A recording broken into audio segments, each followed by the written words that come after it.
Welcome to the Channel for Grace. Gobind will be live shortly. Book a tarot or astrology reading on our website, channelforgrace.guru, and check out our latest programs and classes. Please give us a share and a like, and we hope you enjoy the broadcast. Welcome to the Channel for Grace. Gobind will be live shortly. Book a tarot or astrology reading on our website, channelforgrace.guru, and check out our latest programs and classes. Please give us a share and a like, and we hope you enjoy the broadcast. Welcome to the Channel for Grace. Gobind will be live shortly. Book a tarot or astrology reading on our website, channelforgrace.guru, and check out our latest programs and classes. Please give us a share and a like, and we hope you enjoy the broadcast.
Hello everyone. What is going on? Welcome back to the channel. My name is Gobind and this is your Channel for Grace.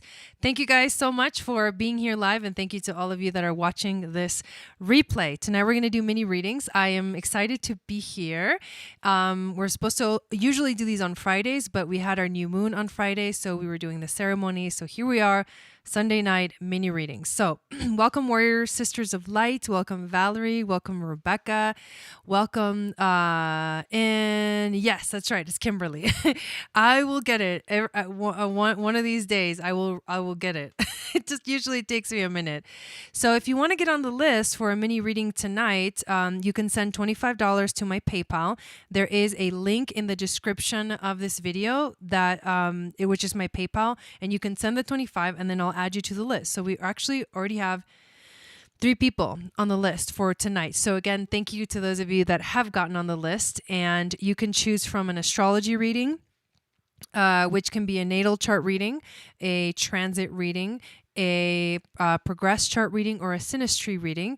And you don't have to do that. You don't have to do that. Or you can choose from me looking at the tarot, a tarot reading, a tarot cards, or the oracle cards. So those are your options for the evening, and these are mini readings. So, but I usually spend I give you quite a bit of information.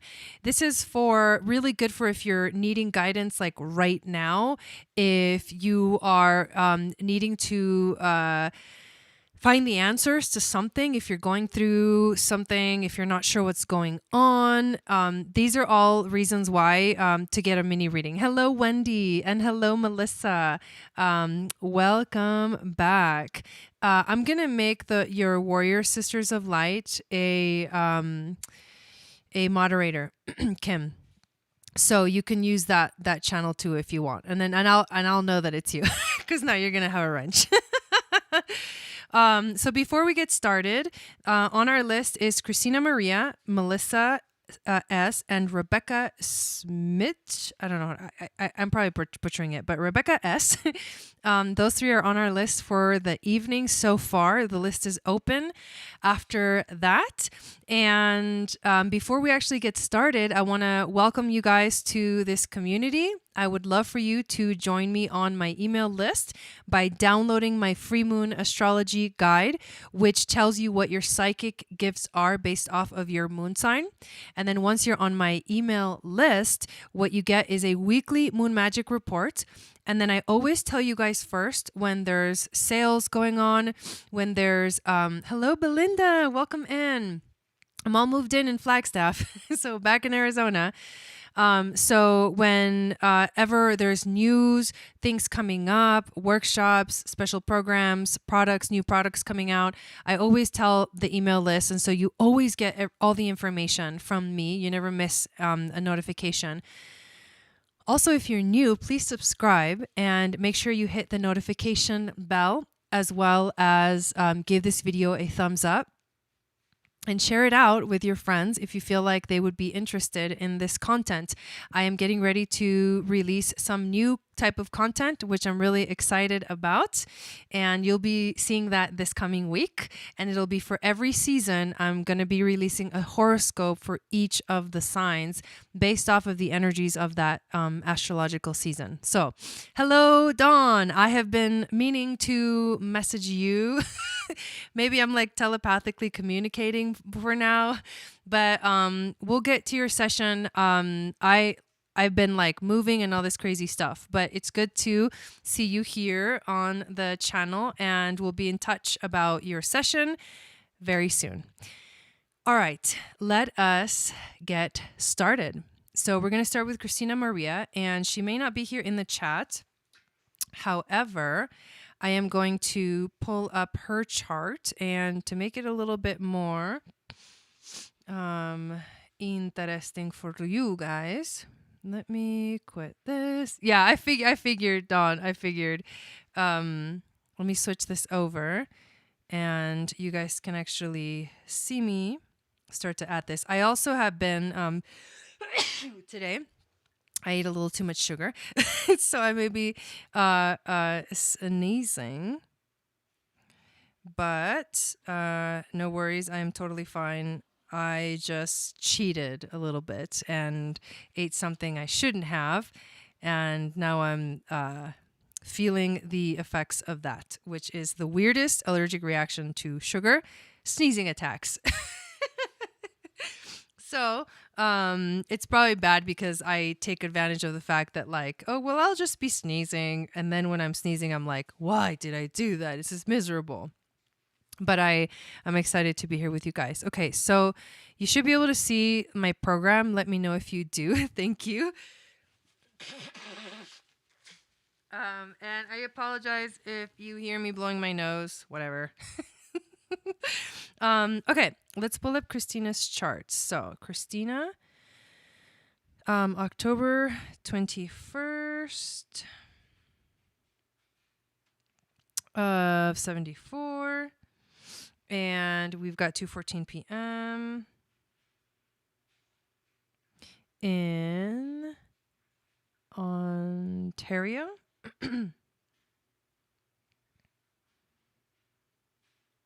Or let's try doing Hamilton.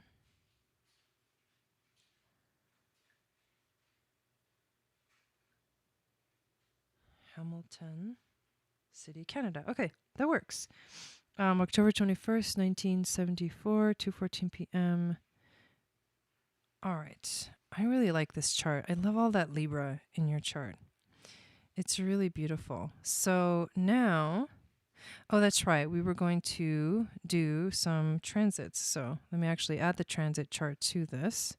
And if you're new, these are always really awesome opportunities for you to learn some astrology. I will never forget my first astrology teacher was this Russian guy. Okay. So I'm used to it. So here is the question. Any details regarding the highlights of this transit for me? I've been in a very transformative space, especially with the transition of my sweet Brutus. Okay, so let's just take a look in general at what is going on here. And This is a transit reading for those of you that are curious about what type of readings we have.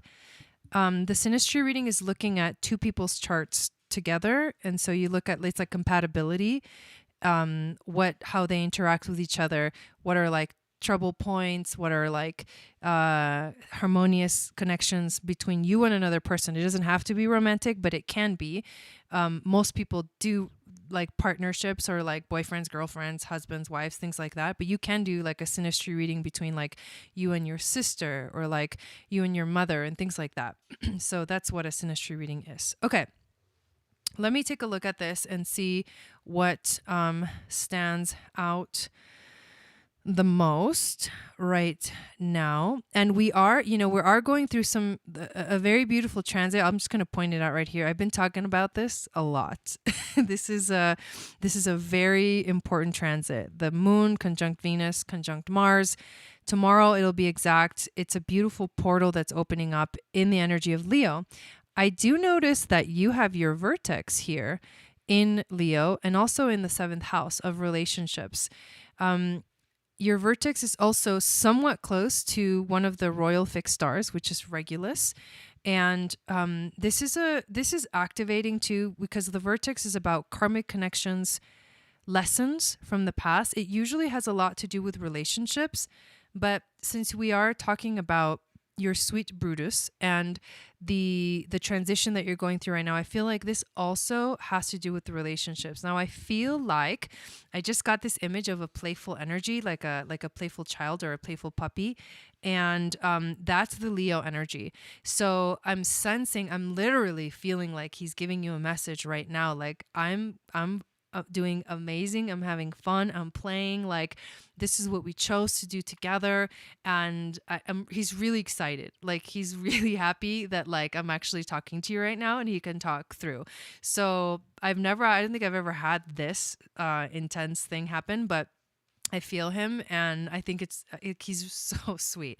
So this playful energy, he's like sending you a message that he's doing amazing and he's so happy. Like, I feel very intense happiness right now and I can see him like smiling, like you know what I mean? So it's really, really cute. And I do feel like it's almost like this is saying there's a completion here. There's like a portal has opened up and you're feeling like the completion of it. And that's why all the playful energy, that's why all the little foxes that came to you into your yard and are like living in your yard. I think it's that beautiful playful energy. So that's, whoa, like that literally just happened.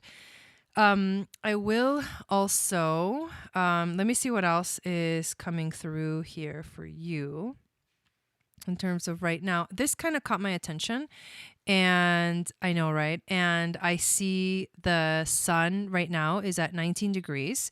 We just had a new moon in Cancer at 18 degrees where your Saturn is exactly at, which means that the new moon exactly aspected your Saturn, and your Saturn is also in your 7th house of relationships. So this is a strong energy in terms of relationships for you.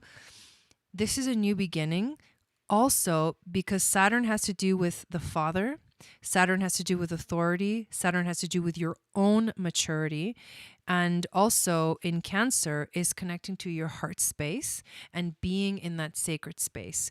And so when you connect to your heart, and this moon really opened this up for you, like the sun and the moon are the luminaries. So it's like they were shining a light on your Saturn in your 7th house. And this is saying that there's an opportunity here for evolution, but also going to the next level, like maturing in a way in your own sense of self and taking yourself to the next level in all ways, shapes, and forms, because the maturity that Saturn brings in the sign of Cancer is a very powerful, like grounding energy. It grounds Cancer. And even though Saturn doesn't like being in Cancer, it like grounds your emotions. It balances your emotions. It doesn't let you go all out of place. And I think you may be, although you're going through the ups and downs, because this is a transitional time and an emotional time, this also is a grounding energy for you. So let's see what else I see here. Okay, this is interesting. Your south node is in the 11th house in the sign of Gemini. I mean, not in the 11th house, at 11 degrees in the sign of Gemini in your 5th house. And the 5th house is the house of creativity and passion. Somehow, the north node transiting your 5th house has been for the last year asking you to focus on this sort of the gift, right? The gift that you came into this world with, which is the ability to communicate and share and talk and express yourself. And I think that even though that makes you feel like it is taking you away from like your destiny or, you know, what you're supposed to do in this world, I think at the same time, it's giving you an opportunity to revisit and reflect on things from your past. This whole thing is bringing it up. This whole situation is bringing up this energy from your past, and you're revisiting so that you can process it and release it and continue to move forward. And let's see if there's anything else that stands up out at me. I feel like that's pretty much the things that wanna come through. And I think I think it was kind of a lot, but it felt like it's complete. It feels complete. So let me switch over back to here. So again, thank you, Christina, for getting this reading. I am going to, for sure, check on that PayPal, make sure that we've got everybody that sent what's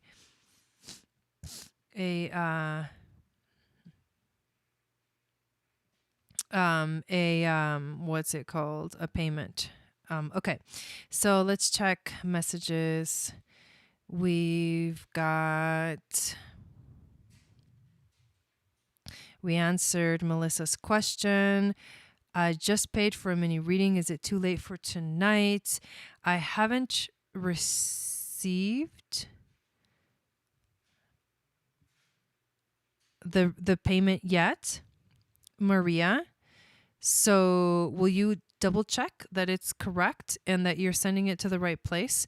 The link for my PayPal is in the description of this video. It could also still be processing or something like that, but I just wanted to let you know that I have not received an email and I don't see the payment coming through. I am seeing that Kimberly just put hang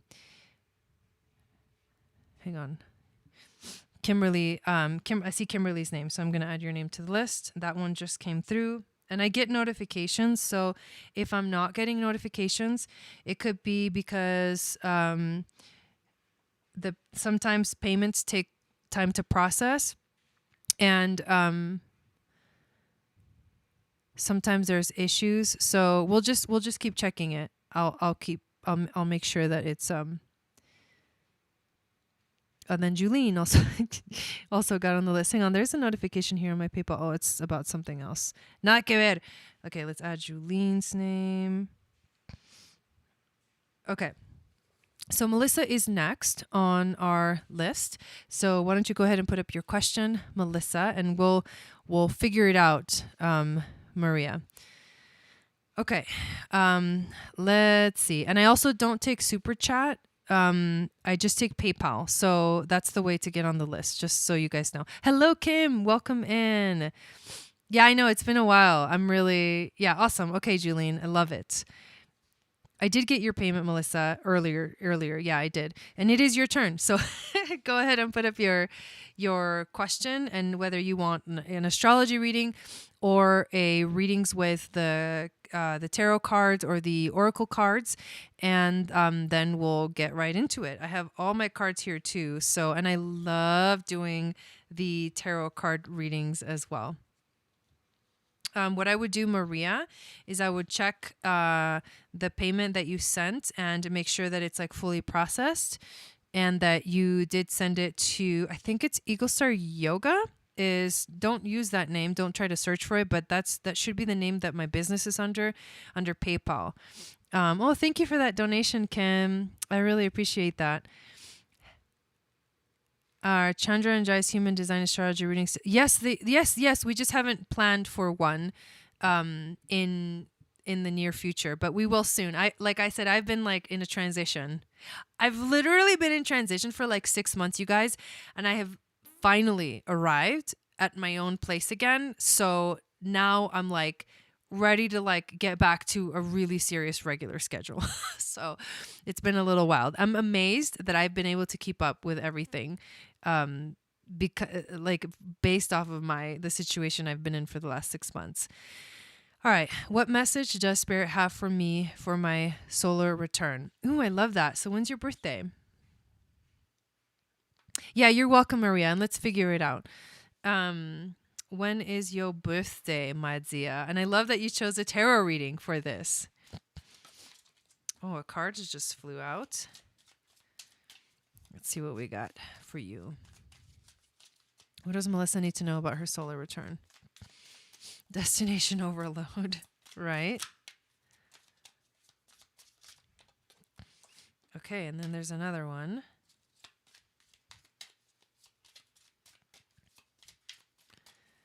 July 5th. July 5th. Well, happy birthday. Okay, let's see what we got. What does Melissa need to know about her solar return?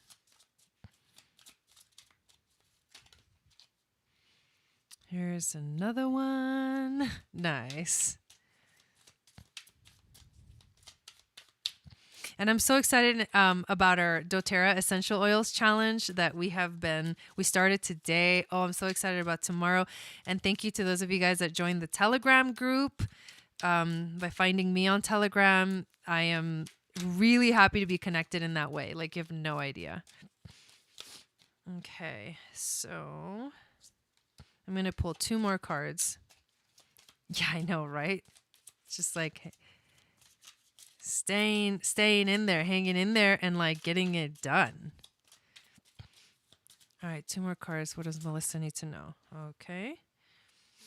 And 1 more. Thank you.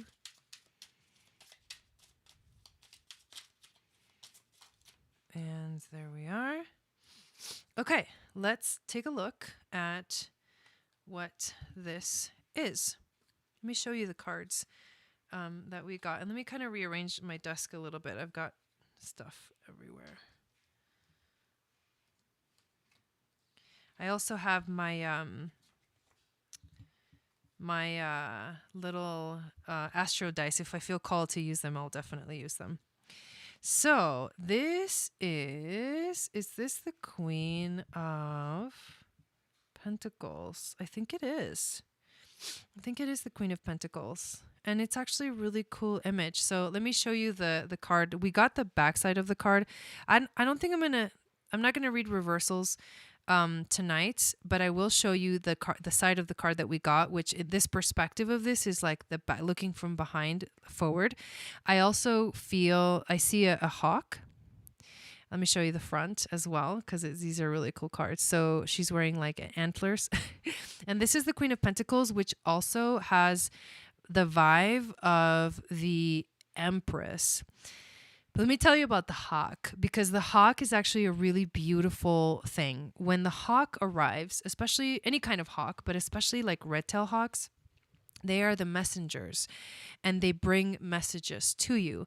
So the beauty about this reading, starting with this card and the hawk card and bringing a message, is saying that like this is a message that has to do with the energy basically of the pentacles cards. And the pentacles are, first of all, they're the earth element, so it's grounding. The Queen of Pentacles herself is, like I said, like the Empress, but she also brings in a very mothering, nurturing energy, a very generous energy, and she can also be very protective.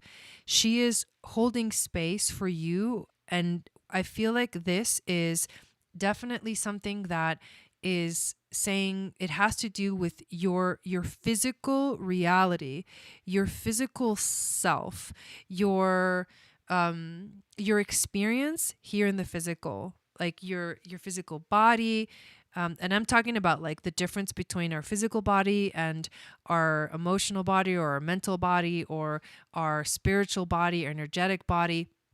What this is a very grounding time for you. This year is going to be a grounding energy and also an energy of abundance, because the pentacles are also about money. The next card that we get, I believe this is the King. God, these cards are so cool. This is the King of Swords. So now we move into the air element. And the King of Swords is, it's about truth. It's about connecting to your truth. It's about being articulate. It's about being precise. It's about speaking your truth, standing in your own like warrioress knight energy, if that's even a possibility.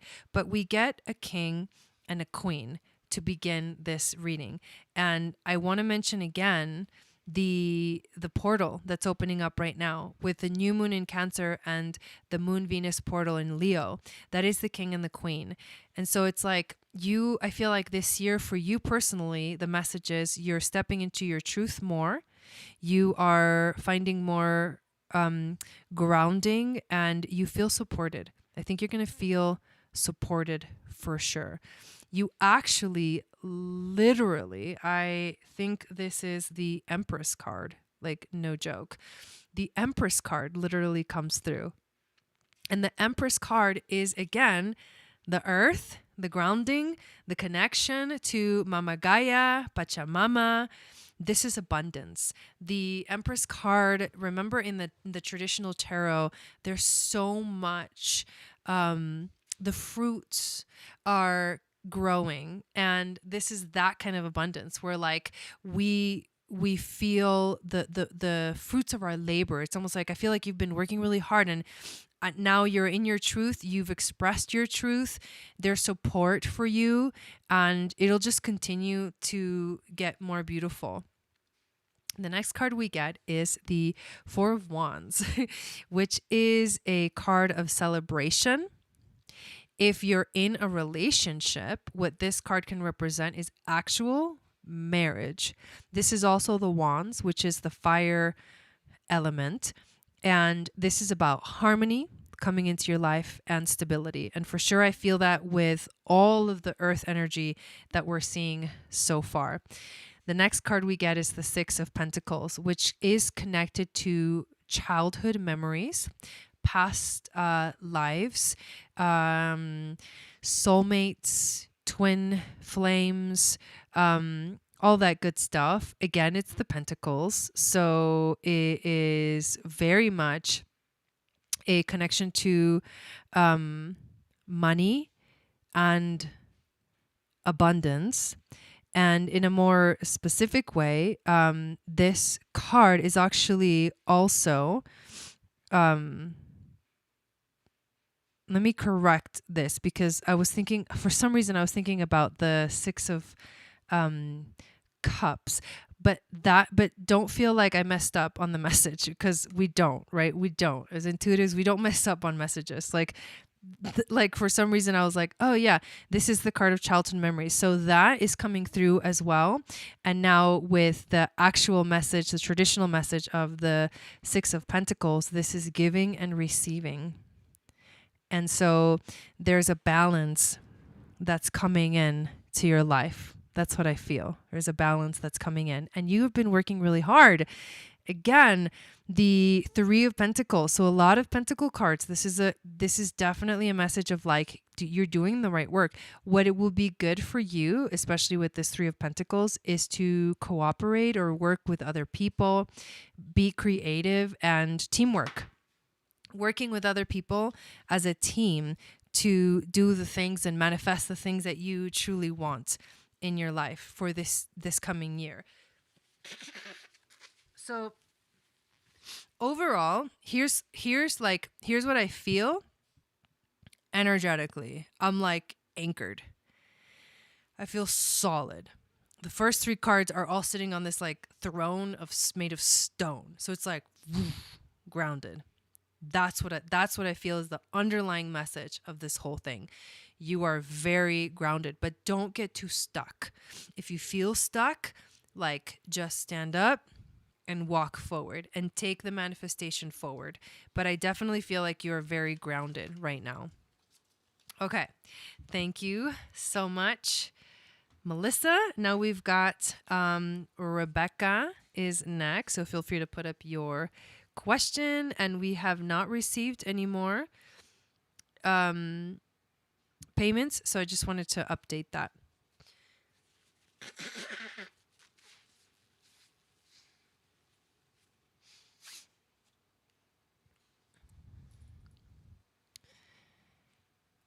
So I would, Wendy posted the actual link to the PayPal. But it is Eagle Star Yoga. That is the name of my business. I don't know if there's any other Eagle Star Yogas on PayPal. So I would make sure that you click on the link instead of trying to search for the name if you are trying to do a reading. Opens crab claws to receive a bunch. Oh, good. This is the energy I've been moving into the last few months. Oh, love that. Awesome. Love it. You're welcome. So on the list, we've got Rebecca, Kimberly, and Julene are next. And then the list is open after that for anyone that is interested. And thank you guys for being here and hanging out.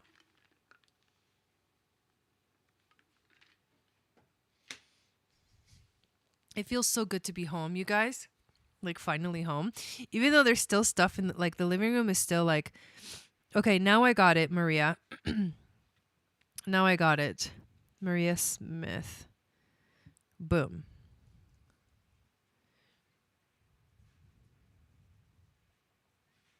Okay, you're on the list. Yeah, exactly.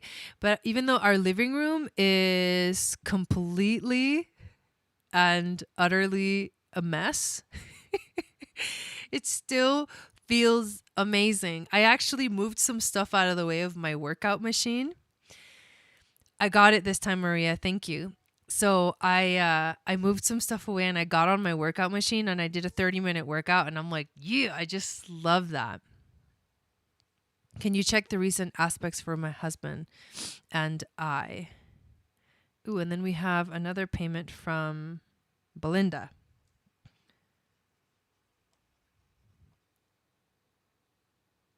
Okay. And you're on the list as well, my dear. Okay. So that would be two different readings. Because I would have to do your chart and the transits and his chart and the transits. So I can do one of you guys as transits. One of your charts, transits readings, but for both of them together, that's going to be, I'm trying to think of is there a way to do this? If I did a synastry chart and added the transits to that, but it will still be mostly, yeah, it has to be two different readings, unfortunately, unless I was doing like a composite chart. And that's like next level relationship reading. So you can choose for me to look at either your chart or his chart and the transits. And I can because here's what I would do. I would put your chart in the center if I was doing your reading, and then his chart over that, and then the transits over that, but still it wouldn't be centered on him. It would be centered on you. So so just let me know what you want to do. If you want me to put you in the center or him in the center, but it would be a reading either for you or for him. I hope I'm being clear. For these mini readings anyways. Otherwise we'd have to do a composite chart reading, and I can only do that on my laptop. Yeah. Okay. Let's check yours, Rebecca.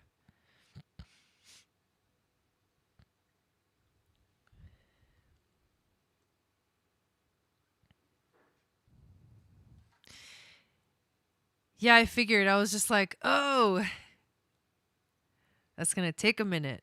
And I see some more people are getting on the list. So I'll check that in a moment. I'm just going to share my screen with you guys.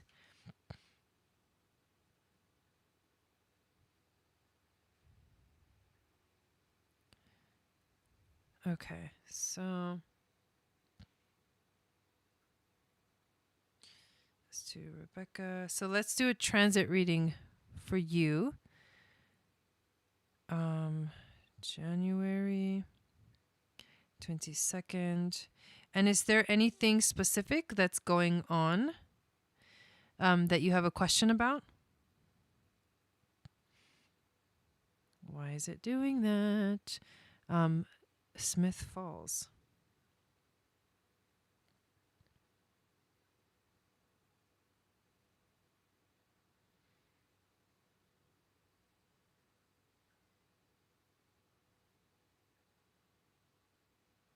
Place name Smith Falls was not found in Canada.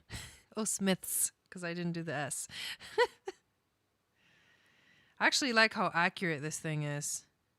It's like it doesn't let you do fake stuff because it needs to find the coordinates, you know? Okay, so it used Canada. Okay.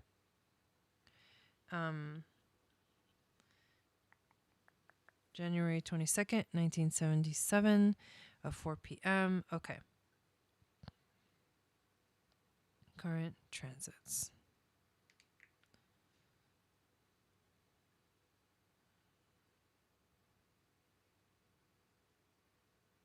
All right. So here we go. Hey, Jason, how's it going?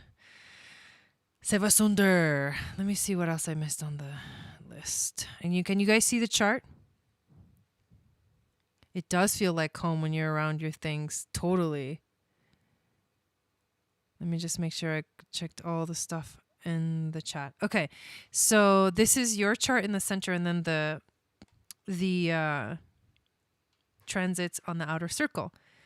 So what do we look at when we're looking at relationships, marriage, commitment, things like that?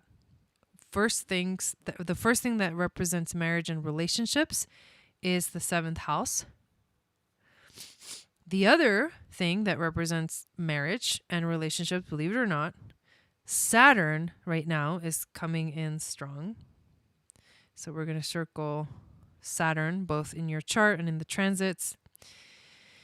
And in terms of relationships as well, when it comes to union and sacred unions and marriage is Juno and Jupiter. And here's the transiting Jupiter and transiting Juno. So I'm going to see where all of these placements, what they're like telling me, what's coming through. And here is the thing that I see, the biggest thing right now. You have, this may not be what you want to hear, just right off the bat. You have your descendant. This may be all I need to say, but you have your descendant. So Maria, when it is your turn, I will let you know, and then you can post your question, because by the time I get to your name, your question will be so far up that I'll have to, you'll have to put it again. But thank you. I'm glad you're so excited. Okay, so here we go.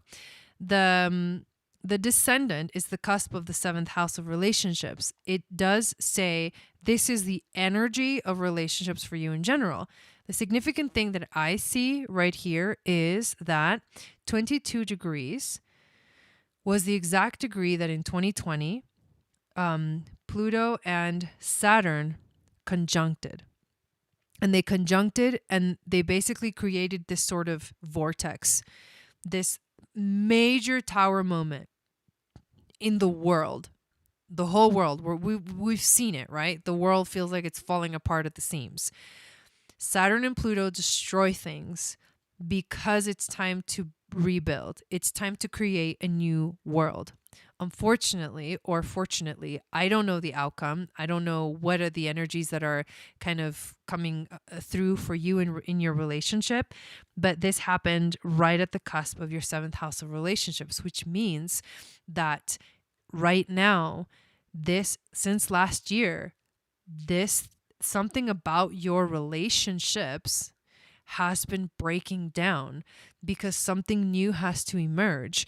And when Pluto transits the 7th house, you can bet that there's going to be some endings to because there are some beginnings.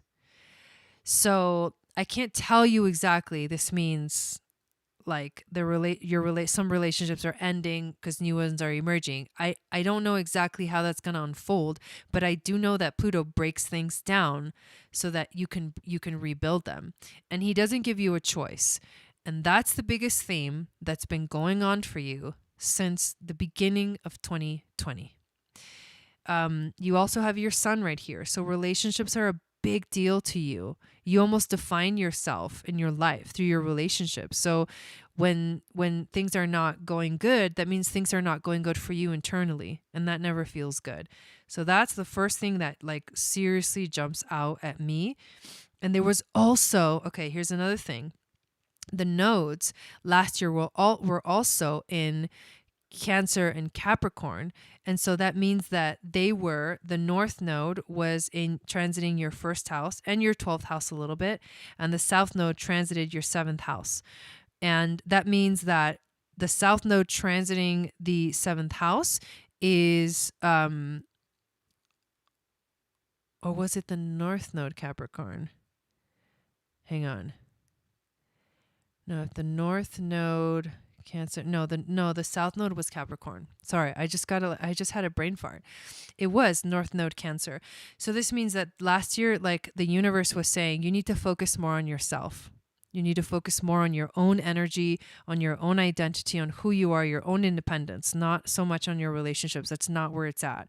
So the breakdown of relationships has been a huge thing, a huge theme for you. This entire year and all of 2020. Okay, that should be really enough to give you some confirmation of why maybe you're seeing things that are happening in your relationships, period. The other thing that I would look at Saturn. Let's look at Saturn, and I think that'll be complete for this kind of mini reading. Saturn is right now in Aquarius, and you were born with Saturn in Leo, which means that Saturn right now is opposing your Saturn. And this is going to be a transit that feels like some kind of, like, it's like we hit a wall and we reach a point where things are like there's a duality. We are standing over here or we're standing over here, and something is on the opposite end. And so those oppositions in astrology can feel like there's too many differences and we're not seeing eye to eye, or they can be such intense attraction that it's like this very powerful, passionate thing, but then it burns out. And then it like gets passionate again, then it burns out. And so that cycle can get really old after a while because there's no stability unless the two energies can meet in the middle and find that balance and harmony.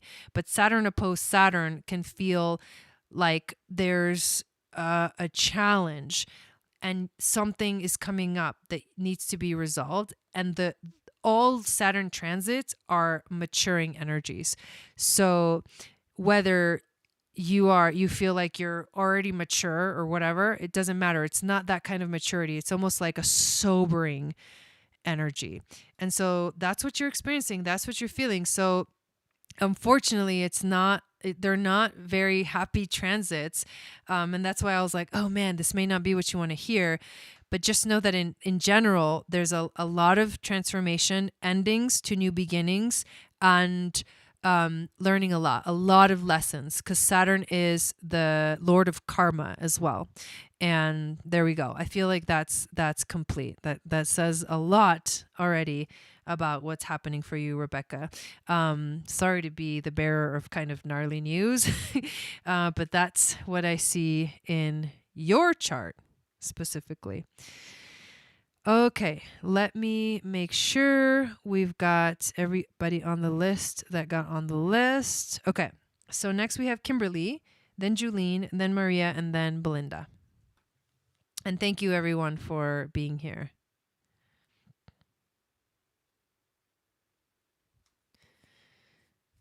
All right, transit reading for Kimberly.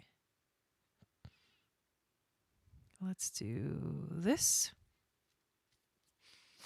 1770. Thank you. Makes a lot of sense. Not new news. Just, yeah. Okay. You're welcome. You're welcome. Oh, it's okay, Maria. We got you. We will let you know. I'm going to I just read off the list. So you're after Julene. Okay. West Seattle. And you live in the East Coast now, right? Why did you end up in the East Coast? Okay, January 1st, not 70. Not 7. January 1st of 770. Okay. 1/1 of 70, 12:35 p.m. West Seattle. Okay. And the second chart are the current transits. And let's take a look. Do you have a specific question, something that's been going on that you want some maybe clarity on? Yeah, I caught it. Let me know. Otherwise, I'll just kind of look and see what I see, what stands out for me. There's a lot of career shifts, a lot of life path shifts, new ways of communicating for you. There's a lot of transformation in that area of your life in terms of career and how you show up for the world. That's the first thing that I notice. Okay, here's another fun thing. So right now you're going through a lot of, there's a big activation in your 5th house. And this is the house. Oh, blessings are pouring in. Well, that's great. Congratulations. So the 5th house is the house of creativity and passion. And you've got the moon, Venus, and Mars. They're all conjunct here. And what they're conjuncting is your Vesta, which is the flame that never dies. Your white moon, Selena, which is the highest essence of your soul, and your black moon, Lilith, which is your renegade spirit. So you're like a free spirit in a way, and you love to express yourself in many, many ways, and you love to shine your light really, really bright. And right now, all of this Leo energy in your 5th house is feeling like, oh my God, like I feel like I'm in my sort of essence. And it feels amazing. And you see 555 a lot. Interesting. So this is passion, activation of passion, activation of creativity, inner child healing, playfulness. This is a really good time to let your creativity just flow. And I think that's part of the reason why this feels really good. I will also add that when we move into Leo season, and I can't wait to do the horoscopes for the season of Leo. I'm going to start doing the monthly agains, but per season, not at the first of the month, but like when the sun moves into that sign, is the new and the full moons of Leo season are going to occur on this duality. So the 11th house and the 5th house of creativity, and then sharing your gifts with the world. There's going to be 2. One of them is going to happen in your 10th house, your 10th and 4th, and then the other one in the 11th and the 5th, or the other 2 in the 11th and the 5th, because there's 2 full moons in Aquarius and 1 new moon in Leo season. That's a lot of intense energy, but it's going to aspect this duality. And so this is about you being in that space of creativity and passion, and then like giving it to the world, like sharing it with the world. And you're going to be inspired to do that a lot in Leo season. That's going to be really, really a really cool transit for you. I think you're also changing a lot, and you have been with Uranus transiting your first house of individuality and your identity. You are changing. There's things about you on a deep internal level that are definitely changing. And this whole year and the whole last year and the next 6 months are all about transforming yourself at a deep level. Big life changes and things that, and also endings, because they're leading to new beginnings. And that's the thing that's really standing out for me right now in terms of the transits. But I feel like the Leo energy here is going to be the most powerful that you're going to feel. This very strong activation. And I know I'm going to do your starseed reading soon. And I can already tell you that this is like a strong energy here, especially with your Vesta, which is at 26 degrees of Leo, which is very close to a star called Regulus, which is a royal fixed star, and it is found at the heart of the lion. And this is the star of royalty, and this is the star of like kings and queens. And this is the star of like you embodying the king and the queen, and your passion being that of like, I want to help people. Like I want to like be the leader, you know, of like my kingdom, but it's in a very loving and loyal way, because there's no other sign like Leo that can love its people in like Leo does. So that is really powerful, but we'll talk about that in your starseed reading when I do that one. So I just want to throw that in there because I know I'm going to do your reading soon, and I'm really excited about it. So that is what I see, and I think that's really powerful. And if anyone else is interested in getting a starseed reading, you can get it, and I can tell you all of those powerful starseed markings and fixed stars in your chart. Yeah, I'm excited for my other reading. I feel something super special. Yeah, for sure. The starseed readings are like next level understanding of your soul. So Julene is next, and then Maria, and then Belinda, and then looks like we got somebody else. Henry.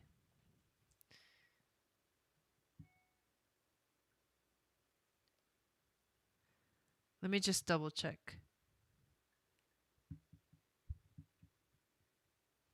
I said that totally wrong because I couldn't see it. Gamse? Wow. Welcome in. I don't think I've ever done a reading for you. Okay, Gamse. Henny. Oh, come on. Hang on, let me grab a pen. Here we go. But you're on the list. Kodak. Okay. That's our list. Julene, Maria, Belinda, and Gamse. Hope I'm saying that correctly. There we go. So Julene. Okay, we're waiting for Julene's question. And again, thank you everybody for being here. I love doing these readings. Oh, it feels so good to be home. Oh my God. I have this beautiful courtyard. Like my balcony looks out into the courtyard of this huge building. And it's so peaceful. I feel like I'm in some kind of medieval like community or something like that. Like you can wave to the neighbors, hello, on the other side of the courtyard. How are you? And I just absolutely love it. All right, another astrology reading. Okay. Let us pull up your chart. And we've got Henny. Okay, Henny. Got it. I'm going to underline that. All right. 6465. And we've got 544. You have no idea how amazing. I'm so happy to be back in Arizona. You guys, I don't even know. I seriously don't even know. I don't know why, but I'm like, oh, it feels like home. I'm building new roots. I am so building new roots here. It's not even funny. Dude, we went to this beautiful gathering with this beautiful family yesterday, and we just had a blast. It was like new people that we're meeting, you know? And oh, I just feel, oh, the medicine is coming back. The medicine, oh my God, I'm going to cry. The medicine is coming back. I feel so good. Okay, back to Julian's reading. Oh, I was going to tell you last night, straight up. Last night, Argentina won, by the way. If you guys didn't know, Argentina played Copa America. And it's a competition, like a very, very important competition, a soccer competition. And Argentina played against Brazil. And Argentina won the Copa America, which means they won the cup. And we went to celebrate last night. And we literally drove from Flagstaff all the way to Sedona, which is like a 50-minute drive. We went all the way to Sedona to eat at the Argentinian restaurant called De Lepianes. And we were like celebrating, eating empanadas, kinds of stuff, Argentinian food. We were just like partying it up. So it was like amazing. Thank you, Kimberly. Have a beautiful evening. So, but when we went to Sedona, and it was night, so you couldn't see the rocks, but I was like, oh, yes. I felt like I was in a hot tub of Sedona. I was like basking in it, and my brother has never seen it. So we went there in the middle, like in the night, and he's like, oh, that's cool. I was like, so there's rocks over there, and there's rocks over there, and there's rocks behind us over there. And I was like, oh, I could just feel it. I was like getting high on Sedona. And my brother has no idea. And I'm going to take him again during the day, and he's going to be like, mouth dropped. He does his no. Just, I'm sorry, I'm getting so excited. Okay, let's get back on task, Jai. All right, 6, it's this Leo Moon Venus. Leo Moon Venus portal. This is how it feels. All right. I look at my transits, but still learning. I'm excited to hear what you see. Okay, let's check it out. June 4th, 64565 544 Phoenix. All right.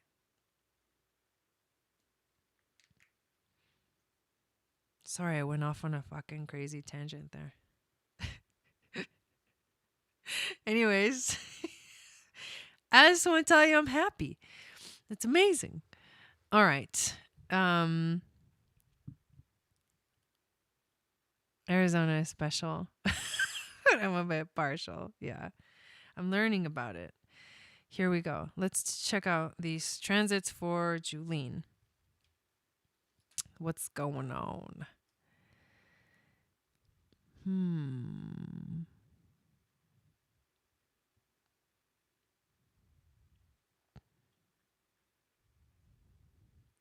I keep getting drawn to your you're a 12th house Gemini too.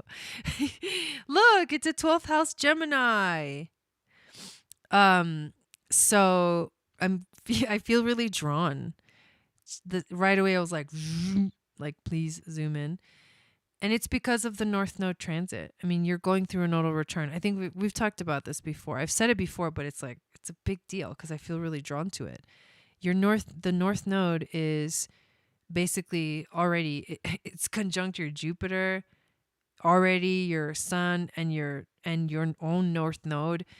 So this is a 12th house transit. So it's about spirituality and connection to your higher self. You're feeling the activation. Like that's a powerful activation. I will also say that Ceres, the asteroid who is the nurturing mother, is on your Vesta, which is on Algol, and the Pleiades. And there we have another sign up. Your Black Moon Lilith is, or not your Black Moon Lilith, but the transiting Black Moon Lilith is at 4 degrees of Gemini, exactly on your Mercury, which is also close to the Pleiades. And so this is what's getting activated. That's why I don't know. Are you feeling like a strong? It's like an opening up of the higher chakras. an opening up of the higher centers. This is what I feel is happening right now. The Pleiadian energy is very much the energy of what's going on right now in Leo. So we can see where that is happening in your chart. And it's all right here in your third house of communication. Holy shit. Look at this. Your moon is only 1 degree away from where the conjunction is going to happen tomorrow, because it's going to happen exactly at 18 degrees. And right now, Venus and Mars are already conjunct for you in the third house. This is communication, channeling, expressing your truth, speaking your voice, speaking your own truth, an understatement. Yeah, exactly. Speaking your truth. Also, relationships with siblings are being highlighted like majorly right now. But the Leo moon, dude, we're so alike. I keep forgetting. We're both 12th house Gemini with a Leo moon, and my moon, I think, is also in the third house, I believe. Anyways, what is happening right now for you is an intense highlight. And what you're feeling is like, I need to speak, I need to talk, I need to express myself. So you may feel like overload because Gemini can already talk too much in a good way. But it's like, this is an overload. Like you are feeling the need to like, oh, I got to say something, you know, I got to like express myself. It's a big thing. It's a big energy. And that is Pleiadian because it's Leo, and Leo rules the fifth house of creativity. And I feel that the Pleiades are very much connected to the fifth house. And so you're feeling this like, oh my God, I can feel it. I feel it right now. It's like, it's so exciting. I think the reason why I went off on a tangent is because I was like feeling your energy and your reading. And it reminded me of like how I'm feeling the same thing. So that's really, really powerful. And again, there are a lot of changes still going on and will continue for a while till like 2025-ish, when I think 24 or 25. Oh, no, it might be 23. We're close. Like we're close to Pluto moving into freaking Aquarius, you guys. And that is good. If you thought the world was changing now, just wait till Pluto moves into Aquarius. Oh my God. I don't even want to know what that's going to feel like for the world. But we're getting close, but it's still transiting your 8th house. That means the theme of changes and transformation is here. Endings and beginnings. It's like a constant thing for you. The entire time Pluto is in Capricorn, which means since 2020, especially since that conjunction, but since before, because Pluto is a really long transit. You wondered about Pluto. He's in your 8th. So this is death, change, and transformation. But since he entered Pluto, when did he enter? Capricorn. When did Pluto enter Capricorn? When did Pluto enter Capricorn? I'm going to find out because I want you guys to know if you have a Pluto transit. 2008. Damn! Until January of 2024. He ain't messing around. 2008 till 2024. Freaking Pluto in Capricorn. That's how long the endings and beginnings are for all of us, wherever Pluto is, wherever we have Capricorn. So a big deal. January 2020 was the conjunction with Pluto and Saturn, but that was at 22 degrees. So he went into Capricorn a long time ago, 2008. Yeah, you're like, oh, okay. So anyways, that's a big deal. And that's what's up. For me, it's a lot of this energy is in my 7th house. So a lot of relationships, like the breakdown of relationships for me. And it's like hands down, like that's what's happening. That's what's been happening. You do have Saturn transiting your 9th house of spiritual integration. So right now is a time for you to connect, to expand your knowledge. And it's almost like the teacher in you wants to, because you're a South Node Sag, which means you're naturally a teacher. You are wanting to like be a teacher, you know, like be in your essence, and somehow mostly like teaching about like through experience and teaching through example. That's what I mean by the teacher. Although some people like me literally embody the teacher when they have South Node Sag. There's something that they teach, and and I don't know everything about you, so there could be, you could be a teacher in a different way that I'm not aware of, but that's wanting to really express itself right now. So that's what I got. That's what's jumping out at me. I hope that was insightful for you. So thank you, Julene, very much. And next we have Maria, and then Belinda, and then Henny, and then Zaneb.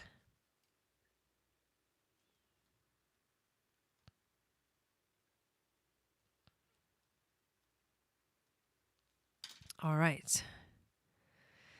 Thank you, Wendy. Thank you to the moderators for being here. See, how many have we done so far? 1, 2, 3, 4, 5, 6, 7, 8, 9. So there's room for one more. I can take one more on the list for tonight. Tonight. One more. Okay. Dude, I feel like, dude, Jason, I know you're probably not watching anymore, but if you are, I can't wait for you to come visit whenever you come visit. And I was thinking about you because I think you're going to freaking love it here. Especially my workout machine that I just got on today, which I love. I love so much.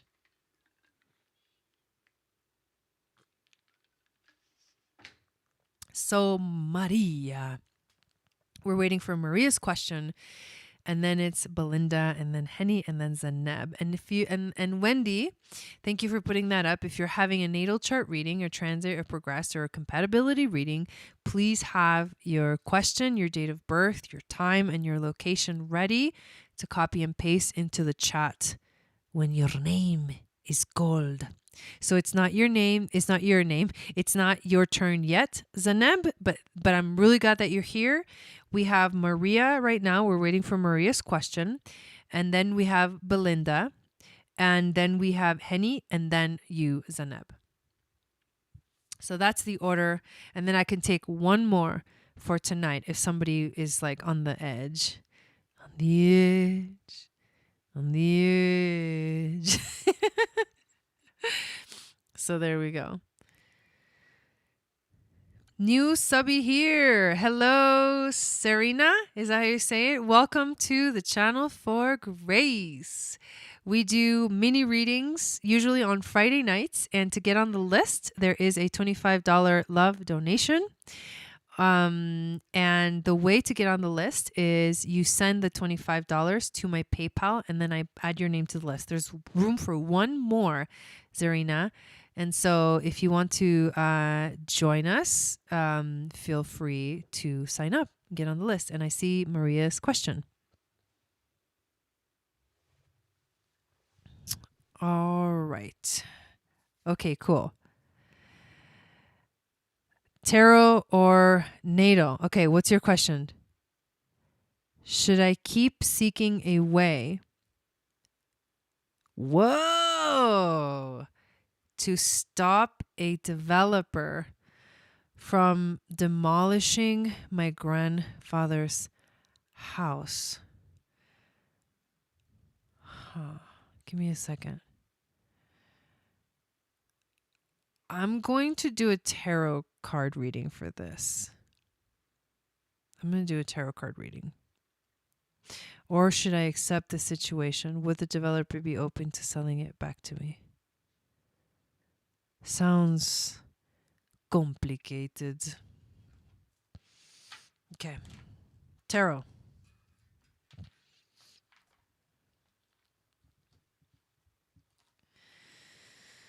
What does Maria need to know right now? Thank you, spirit guides, angels, and teachers, for being here with us tonight.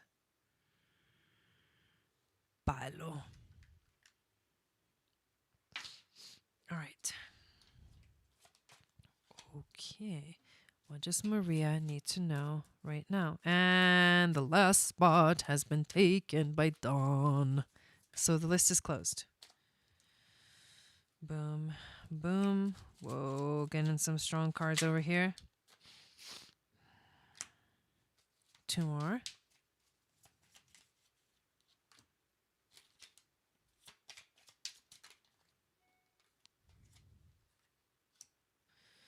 Okay, 1, 2, 3, 4, 5, 6. What is this? Whoo! Okay. Let me show you what we got, and then I'll tell you what it means. We start off with the 6 of Pentacles, which is a card that we just recently pulled.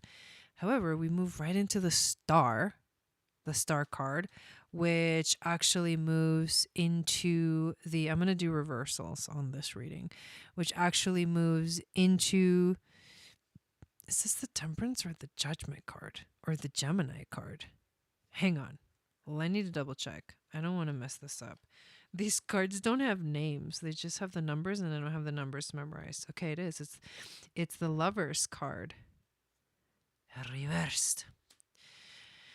And then we've got the Knight of Wands reversed. And then we've got the 7 of Pentacles upright. And then we've got, is this the Ace? Yep, the Ace of Cups. Sorry about the booty shot. Reversed. And then we have, oh, is this? Interesting. I think this is the reversed. I think this is the 6 of Wands reversed. This is kind of an intense thing. This is kind of an intense reading. I'm just going to tell you that right off the bat. Let me show you what it means. So, 6 of Pentacles is the first card that shows up for us. The Pentacle cards are the cards of the earth element, and also it can do with money and abundance and grounding and things like that. The 6 of Pentacles is a card of giving and receiving and fairness. So it's like we start off with like, I know what you're seeking. Universe says, I know what you're seeking. You're seeking something that's fair. You're seeking justice. Will the justice be served? Let's find out. Is there going to be fairness in this situation? And fairness in terms of like what's fair for you and like your grandfather's house. Let's move on to the next card. I feel like this card is very hopeful. This is the Star card, and it is the star of like your hopes and your dreams. This is upright. So your hopes and your dreams are very present for you right now. It's also like wishing upon a star. You're making a wish, and you're making a wish so strongly. And the wish, of course, is for things to turn out the way you want them to. The Star card is also about an opportunity. There is an opportunity, a renewal energy that is arriving here for you. The next card is interesting because we get the Lovers card reversed. And the Lovers card reversed, you can see this is the Gemini card. You can see Mercury right there as well, who is the communication, right? So I feel like communication right now between you and this developer that you are dealing with there is conflict, there is disharmony, and there's a temptation to do something that's not the right thing. It's not the right thing. I don't know on whose side, right, that is, but you have these hopes and dreams that you will find justice, but there's a lot of disharmony. The communication is not what it could be. It's not the best. With the Knight of Wands, this is the Knight of Wands reversed. This is about energy, passion, and adventure. It never hurts to ask, right? Energy, passion, and adventure. This is just in general the energy of this card. I do feel like, so when you see this upright, this can be creativity, this can be passion, this can be a movement forward. We are moving forward towards these things. This feels like you're walking away from it. This feels like we're done. Like that this story is sort of done. Like maybe what I'm getting intuitively from this card is that the passion is waning. Like you feel like not like the battle has been lost. It almost feels like maybe it's time to just walk away from this. Maybe it's time to just walk away. You do get the 7 of, or maybe it feels like you've already either won the battle or you've already done the work. There's not much more passion left here to sort of fight, for the things that you believe in. The 7 of Pentacles is this card that comes out next, and the energy of this card is about planning, it's about making progress, and it's about reflection. So you are making progress. However, it may feel like things are very slow moving for some reason. Things are very slow moving. The interesting thing is from this Ace of Cups that is actually reversed. This means that there's repressed energy, repressed emotions, things that you're not being allowed to feel, or you're not allowing yourself to feel. This is also blocked logic. So somehow you're not seeing clearly. There's something that's unclear, but the situation itself is causing you a lot of sort of inner emotional turmoil, because the Ace of Cups is a new beginning, and it's a new beginning in love. It's a new beginning in like an emotional kind of stable energy, but there's something, this either the situation is causing you this negative emotion. You feel hurt by it. You feel hurt, and you feel not heard, right? Because reversal of the Lover's card and the reversal of the Ace of Cups is like the blocked emotions and blocked logic as well. So your emotions may be getting in the way of what you need to do logically to figure things out. And this is the last card that came through, which is the 6 of Wands, but it is actually reversed. So what this energy means is that you feel doubt, you feel ignored, you feel destroyed. Those are literally the words that I'm reading from my book. So you feel doubt, you feel destroyed, and you feel ignored. Holy shit. Told you it was going to be heavy.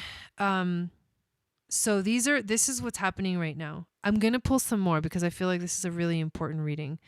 Marias has been fighting this fight for over a year. Yes, justice. A family member sold it to this guy knowing it would be torn down, and that I wanted to preserve it. I feel it. I totally feel it. So let me read your original question.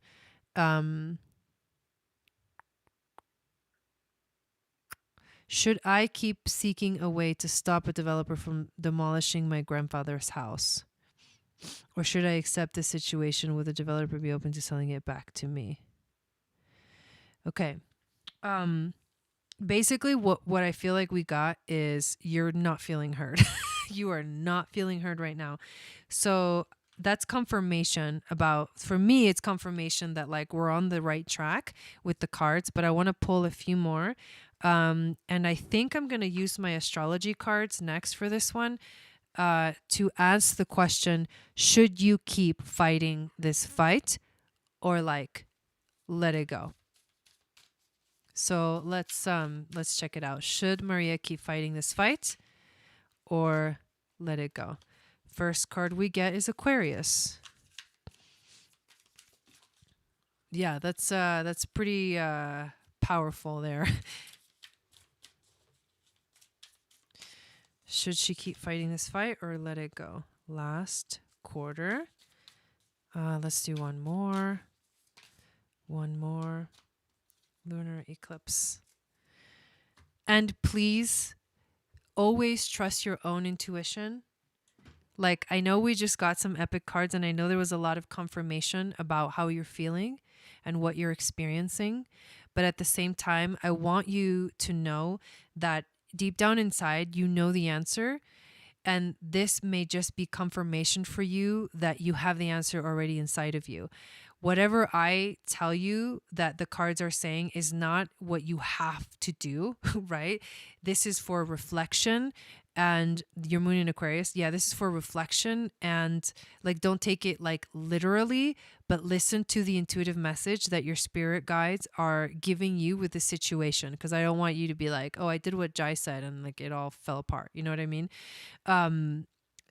So trust your intuition more deeply than anything else. But I will tell you what the cards say, and then you process that and you make the decision yourself. But I know you already know that. We got the card of Aquarius, which is ruled by Uranus. And you just said that you have a moon in Aquarius, which means that emotions are running high right now. You also get the last quarter moon. And this is what it says: transition, letting go, forgiveness, and adaptation. To me, that says it's time to let it go. It's time to move on. The last card we get is lunar eclipse, releasing the past, breakthrough, pushing limitations, and also healing. So there's two messages there that literally go one way and the other way. One is it's time to let go. It's time to release. The other one is it's time to let go of the past. There's something here that's like, it's a breakthrough for you. It's an experience for you to learn and grow. And there's something about the message of push your limitations, which says there's an opportunity here, right? Remember, the star card did show up. So pushing your limits, opening yourself up, dream big, and allow the universe to sort of, like hand you the answer. Like, let it come. Let the answer come. And it will come. It's an instant. It's not I got to think about it. I got to think about it. I got to think about it. That's not how intuition works. The first thing that comes up when you ask yourself, what do I need to do? It's either going to be yes or no. Instantly. Let it go, continue the fight, or let it go. It's going to be yes or no, right? Or whatever, however you phrase the question, it's instant. The minute you start going through your head, no. So what you can do is clear your mind. Go out in nature. Go and sit in nature by yourself. Close your eyes. Make sure your feet are on the ground. And ask the question that weighs heavily on your heart. And right away, the first thing that comes to mind, you're going to doubt it, but the first thing that comes to mind is the answer. And that's how I would go about making such an intense decision. But I want to thank you for asking this question, because I know it's heavy. I know it's weighing heavy on you. But there you go. That's what I got. I have been feeling that letting it go was right, but as a Taurus sun can never give up. Yeah, exactly. So there you go. All right. Thank you, Maria. Okay, next we have Belinda, and then Henny, and then Zaneb, and then Dawn, and that is it for the evening. Okay. And I need to respond to Dawn real quick.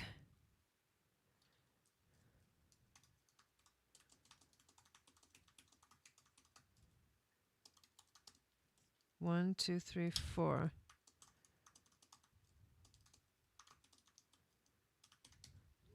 Okay. They're just telling me they're almost home. All right. Here we go. Belinda, Shai, would like a transit reading. Any lessons I need to work on and guidance at this time. Okay, let's check it out.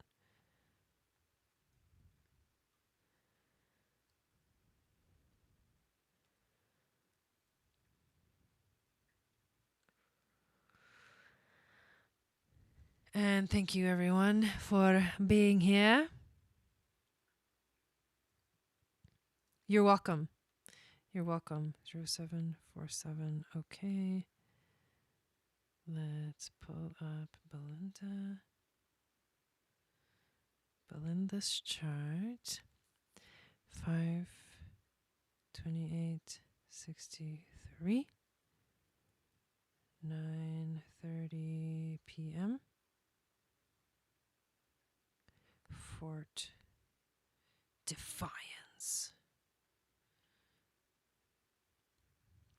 Yeah, hugs, Maria, and good luck for sure. Good luck. Okay, let me make sure I have this right. 5:28:63, 9:30 p.m. Okay.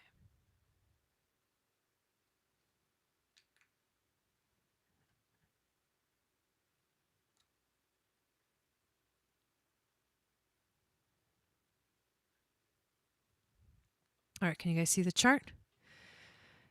Any lessons I need to work on and guidance at this time?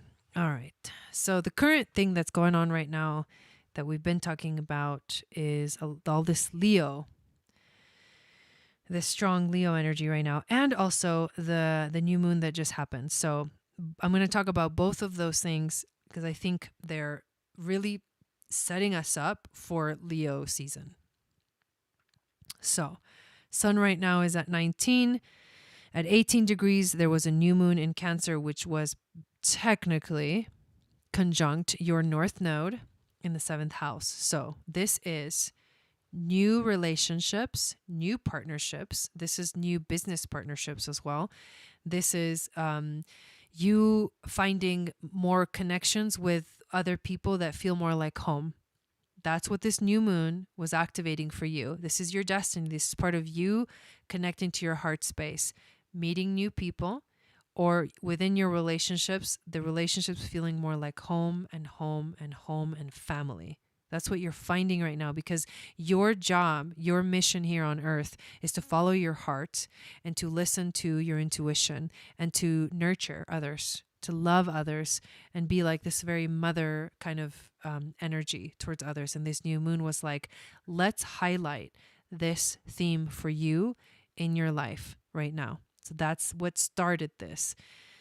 The Leo energy over here, which is Moon, Venus, Mars, all conjunct in the sign of Leo, are aspecting your own Leo things, which is your Moon in Leo, your Pallas Athena, which is the goddess of wisdom, your own inner wisdom, the vertex, which is relationship karma and past lives and karmic points, fated points between your relationships, and then your own Mars in Leo.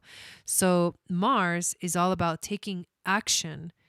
And right now, the universe is saying, it's time to listen to your emotions, because you're very guided by your emotions. What makes you feel good is what you take action on. When you don't feel good, you have a hard time taking action, because Moon conjunct Mars can make it so that the emotions rule your actions. It's kind of like having Mars in Cancer, because Cancer is ruled by the moon. So when Mars is in Cancer, you can't take action unless you feel right, you feel good. There's an aspect of that in your own chart. But right now, because everything is in Leo and the energy of Leo is saying, let's have fun. Let's do something that is healing for ourselves within our inner child. Let's activate that release, that letting go, and let's just enjoy life. So right now you're feeling good and you want to really enjoy life, and that's what you want to focus your energy on. Also, this is happening in your 8th house, this conjunction, which means that there's so many changes and shifts going on right now that are realigning you towards what matters most, which is to enjoy life. So you may be experiencing some powerful changes, but at the same time, it's saying, unless it feels good, just let it go. If it doesn't feel good, move on. If you don't feel that loyalty, if you don't feel that love, this is activating your Regulus, right? Your star Regulus in your chart.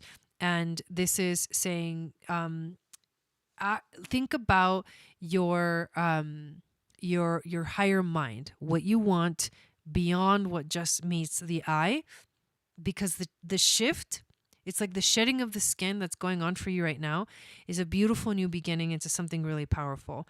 The full moons in Aquarius and in Leo are going to be happening both in the 7th house and the 1st house. That first moon will be, the full moon in Aquarius will be happening in your 1st house, the first one. The new moon in Leo, I believe, I can't remember exactly. Let me grab my paper real quick. Hang on.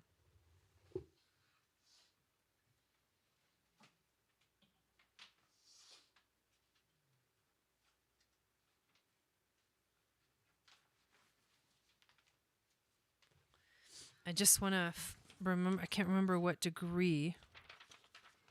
I know it's going to be on the 8th on the Lion's Gate, and that's a big deal. August 8th will be a new moon in Leo, which is the Lion's Gate. So powerful activation for you at 16 degrees. Okay, it's going to be in your 8th house. Oops, I deleted it. So the full moon in Aquarius happens in your 1st house, right at the beginning of Leo season. The new moon in Leo happens in your 8th, which also aspects your Leo placements. And then the second full moon happens in your 2nd house in Aquarius of grounding yourself, knowing what you value, what's more priority for you. And of course, the theme of Aquarius is about working with the people. So you're going to be doing a lot of things that are working with people. All of us will. We'll be focusing on that. But at the same time, Leo says, where's your heart? Where are you coming from? Because where you come from is the heart. And where you're at in that space is what's going to guide everything that you do with everyone else. So that's the things that are jumping out at me right now and the themes that you're going to be experiencing for the next, basically over a month.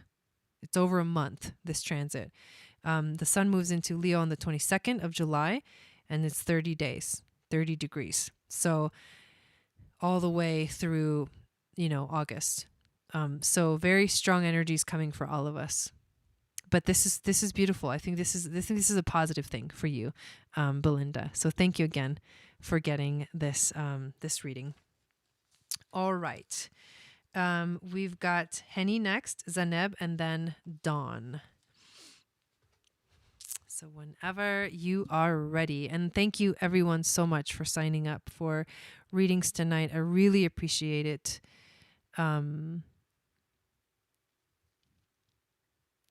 Really, really appreciate it. Okay, John said, unless I fall asleep. Okay.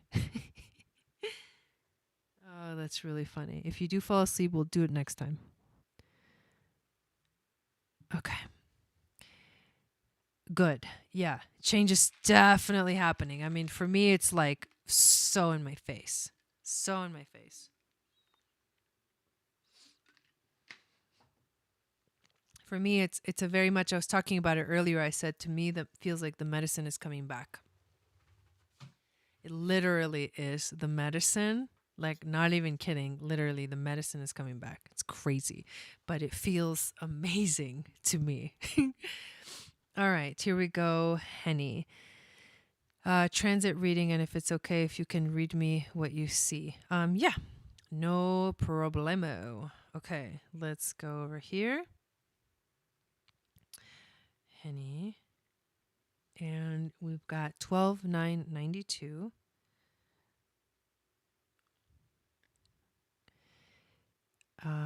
3:30 a.m.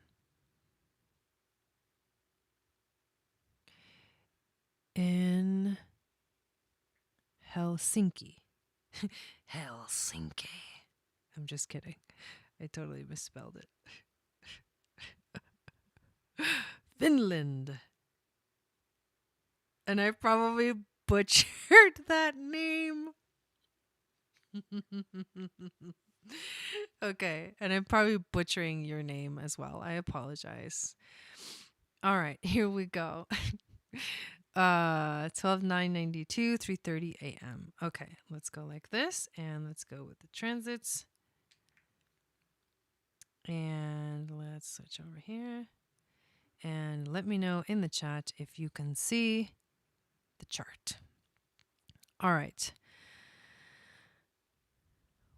What do you see? Let me take a look. I'm drawn to the nodes, the transiting nodes.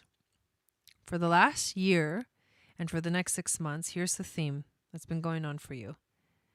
8th and 2nd, money and change and assets and things that are coming to you. The North Node wants you to focus, and this is aspecting your moon. So you're going to feel this. It's been a very emotional journey for you for the next year, for the last year, and for the next 6 months. Until the North Node moves into Taurus in January, and then it's no longer on your moon. But it is getting closer and closer to your moon. So you're like, oh my God. So old ways of feeling are dying because there's new ways of feeling coming in, new emotions, a whole new way of experiencing life through the realm of your emotions and your heart. North Node is saying focus more on the change, on the transformation, and on the transmutation that you're going through. This is what you're supposed to do. You're supposed to let things go so that new things can take their place.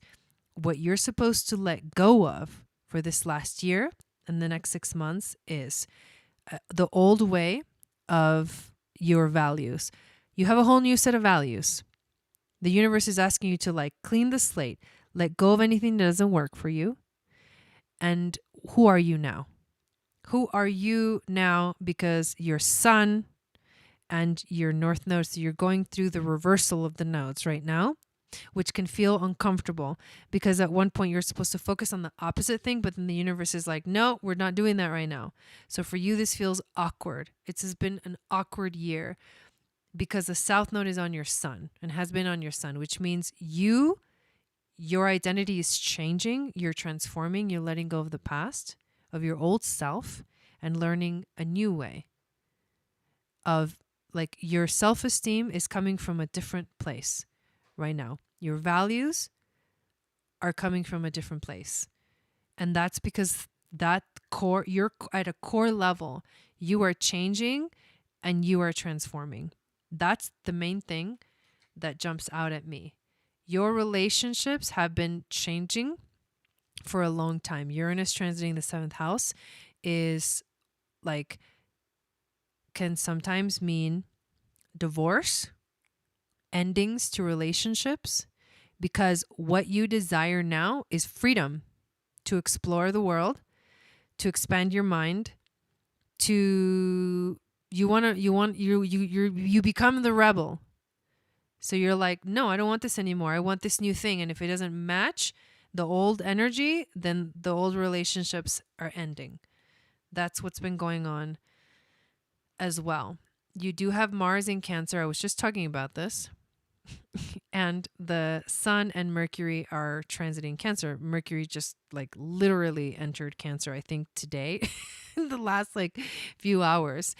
So you have a hard time making decisions or taking action in life because at an emotional level, when you don't feel secure or you don't feel right, you can't move forward. Your emotions kind of hold you back sometimes from taking action. So right now you feel really emotional because the new moon in Cancer was not exactly close to your Mars, but it was close enough in the same sign that you felt it strongly. And now Mercury is going to go over your Mars as well. So you're going to experience a lot of release. Let the emotions come through so that you can clear your energy and start taking action toward the things that really matter to you. And you'll find the clarity, but you got to let go of the negative emotions. What you are feeling a lot right now, whoa, look at this. Chiron in Leo is you're on a healing journey of letting go of your insecurity that you are important enough, that you are someone that can be, that has value, that people can love. Sometimes you feel like you can't be loved. And that's what you're learning. You're learning to let go of that insecurity. You're learning to let go of that fear. So what's going on right now with this conjunction, this Leo stellium, Moon, Venus, and Mars, is that this is a highlighting of this. So your relationships and your emotions are like expanding this insecurity that you have inside. It's like forcing you out of your comfort zone right now, forcing you to face that fear that you feel like you don't have the inner light to shine out to the world, that you're not important enough, that you're not someone that people can value. The truth is that you are. And once you realize that you have this beautiful light within you that needs to just shine out, and you need to just express yourself to the world and show up for the world in a very powerful way, until you realize that, when you realize that, you'll see that like, oh my God, I actually can come out and play. Sometimes you feel maybe that people can't take you seriously, like they treat you like a child. And the truth is that childhood energy, that like inner child healing and playfulness, is exactly what you need to heal yourself. So that's another thing that's being highlighted really strongly right now with the Leo energy. And that's really what stands out the most to me right now. You're also going through your Saturn return. That I wasn't laughing at you, but I just think it's crazy that you're going through all of this right now. So Saturn return is a maturing. Something comes up in your life during your Saturn return that says you are no longer a child. It's funny because I was just talking about this. Plus, you do have this opposition between your Saturn and your Chiron in your own chart. They're opposing, so they're kind of like on opposite ends of the spectrum, creating a little bit of tension there. But the Saturn return is saying now is the time for you to let go of like those childish ways and step into love and freedom and playfulness, but in a more mature way. And so something happens during the Saturn return that forces you to sober up and to be like, all right, I'm an adult now. You're forced into it. There's no choice. And it can be really gnarly. Some people it's not that intense. For some people it's much more intense. I think for you it's about awakening to a higher consciousness. Something is helping you to transition so that you can see the world from a higher perspective. And that's what's going to happen through this Saturn return. But hang in there. Everybody survives. But yeah, that's what's going on. So thank you for getting this reading. And I hope that brought you some insight. And we've got Zaneb next. And then Dawn, if you're still awake.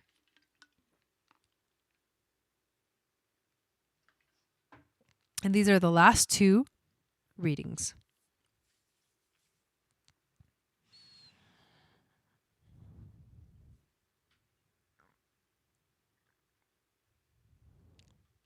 Excellent connection.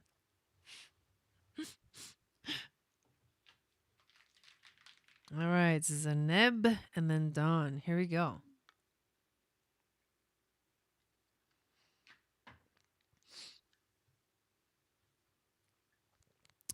Do you mean US? The US man, like somebody from the US? And then also, is that your birthday? Well, us man. Who's us man?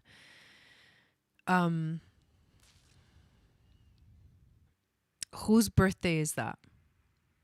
I just need you to clarify a little bit. Are we doing a natal chart reading? Or so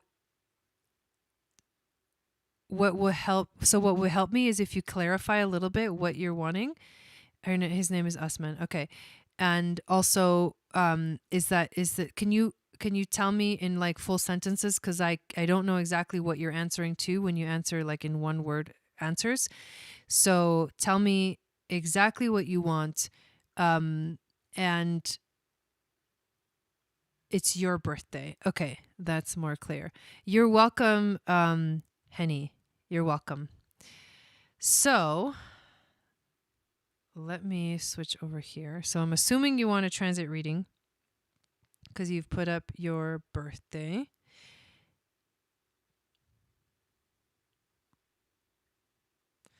Let's put your chart here. Okay, so June 3rd.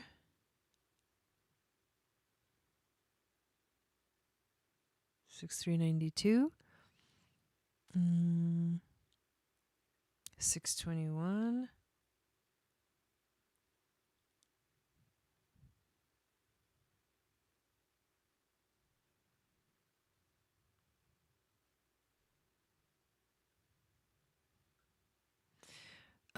What's the county?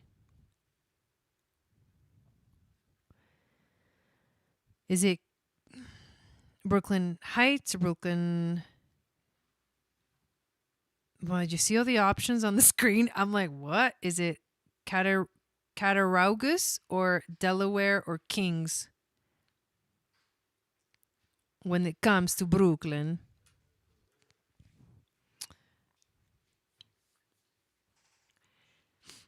I think those are the different counties, but I don't really know about Brooklyn. Coney Island? Is that the...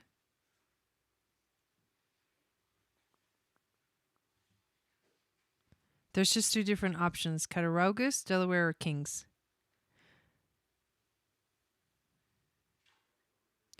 Do you know what the county is of Brooklyn?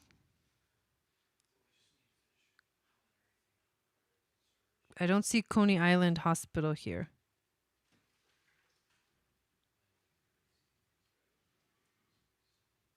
So just tell me is it Cattaraugus, Delaware, or Kings County? And then we'll go from there. Otherwise, I'll just pick the one that's selected and just go with that. Also, here's what I'll tell you about the question that you are asking is, so what I do here, Kings, okay, that works. That's good. And then I just want to make sure I have it right. 6:21 a.m. 1992. We have the same birthday. That's awesome. So here are the three options, okay, before I start adding more things to this chart. The first option is for me to look at the transits for you and to see what energies right now are currently affecting you in your life. And based off of that, I can see if it feels like it's good energy for like marriage or union in that sense or not. The other option is to do a synastry chart and to see the connections between you and him and what are the harmonious connections. If I see like this would be like a beautiful union based off of your energies, then that's another type of reading that I can do. And yeah, basically those are your two options for this. And the other thing is for a more yes and no question, because astrology is not like that. Astrology is precise in the sense of everything that I just said to you, which is basically like, is this a good energy for this type of thing? I can tell you that. I can't tell you yes or no because everyone has willpower and everyone has like their own ability to make decisions. So I can't say what he's going to decide. That's not something that astrology can tell you. But I can tell you if this is a good energy for a marriage based off of the transits, your own transits, or the synastry. So you just tell me if you want a transit reading or if you want a synastry reading, and then we'll go from there. It may be really useful for you to look at the synastry so you can see what are the harmonious aspects. and the challenging aspects. And I would say that I would actually recommend a synastry reading for this question, but I'm going to let you decide. Again, we have free will. Free will and our own, willpower to make decisions. So just want to be straight up with you about it.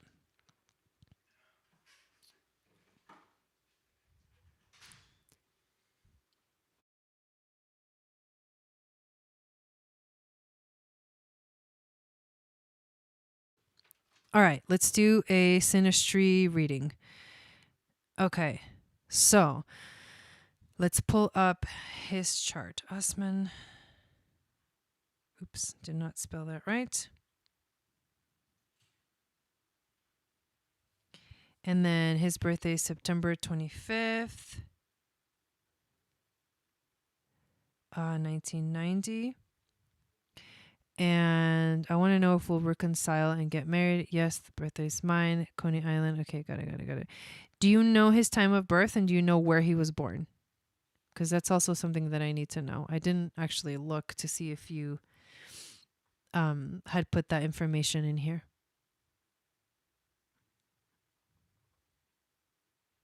And how long have you guys been, I guess, in separation? That's also a good thing for me to know. So I need time and location. If you don't have the time, that's okay. I just need the location. But I need minimum location. Otherwise, it won't be correct.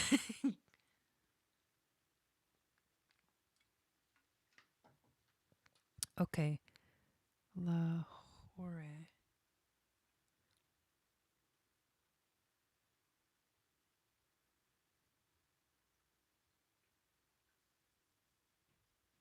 That's fine. Let's do 12 p.m. Okay. September 25th, 1990. 12 p.m. All right, here we go. Here we go, people. So that took a minute. Let's do this synastry reading. I love doing these readings. So I feel like you're going to get a lot of information from this that will help you to understand where you guys are at in your connection. Okay, so the first thing I look at in synastry readings is the sun signs. Then we look at the moon. Then we look at Venus, Mars, and some of the outer planets. And all of them together will paint this picture about your connection and what are the harmonious aspects and what are the challenging aspects.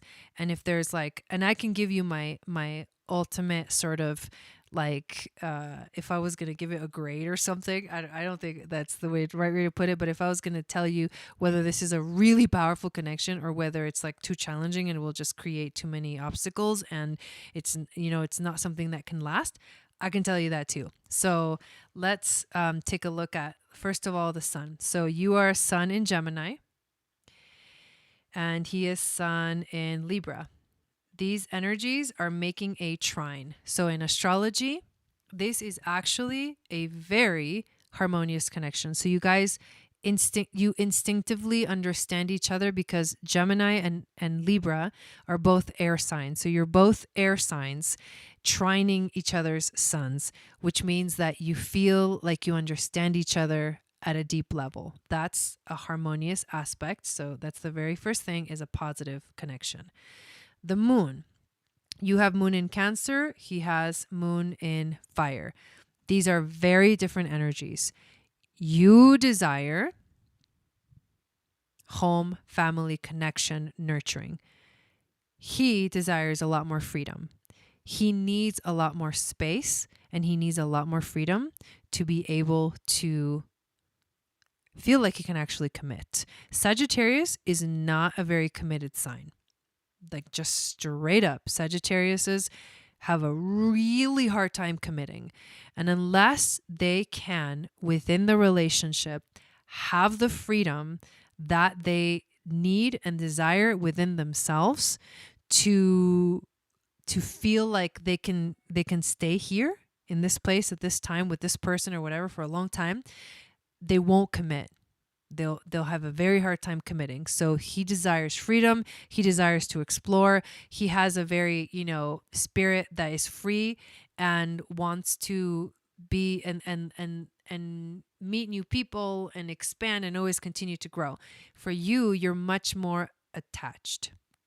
You feel a much deeper attachment in your relationships, just in general, because the Cancer energy is like, but I want you and I want it to just be us. And he's like, has a way different perspective on like that in that energy. So I would say that that's a difficult aspect between the two because you both desire totally different things. So that's the second thing we look at. The next thing we look at is Venus. So Venus is what you mostly desire, what you truly desire. You have Venus in Gemini and he has Venus in Virgo. These are both Gemini ruled signs, so there is somewhat of a connection between your Venuses. However, Gemini and Virgo are very different energies as well. You are much more open to explore new types of people that feel like you're attracted to. Like you're attracted to who you are attracted to you don't have a type. You like are very open in that way. He's not. He is very picky about what he wants and how he wants it.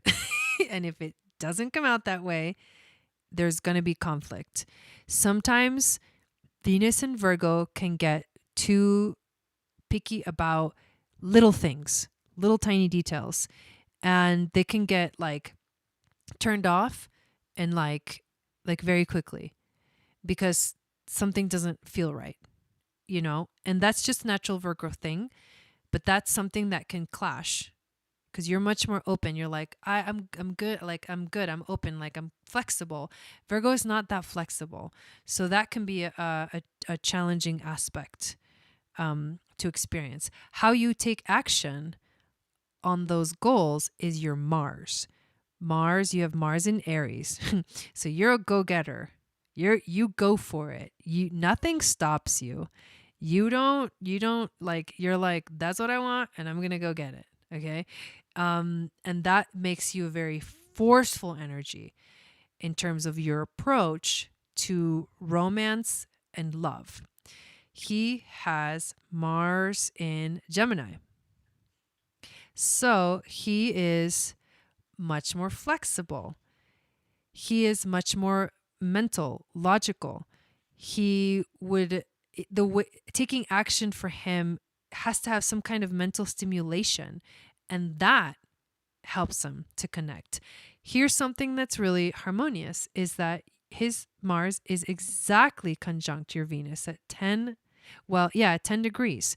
So this is a strong attraction. This is masculine and feminine energies. Doesn't matter, what you actually are, whether you're a male or female. Like the masculine and the feminine energies that Venus and Mars come together when they attract each other like this in a relationship is very strong. This is exact 10 degrees, like almost to the minute. So there's a strong attraction between the two of you for sure. Let me keep going. Mercury is how you communicate. And if your Mercuries are in a difficult position, this can make or break it. So you have Mercury in Gemini. You're very communicative. You're very expressive. You're very logical, mental. You need to talk things out. And he's got Mercury in Virgo, which means that he also can talk. These are Mercury ruled signs. So you have Mercury in Gemini and he has Mercury in Virgo, which means you both have Mercury in a ruled sign. So it's easy for you guys to talk and talk and talk and talk and talk. Here's what can happen with Gemini and Virgo energy. It can get a little too gossipy. And after a while, that gets tiring. And it needs to slow down. Like it can't slow down. So that can become a little bit of a challenge.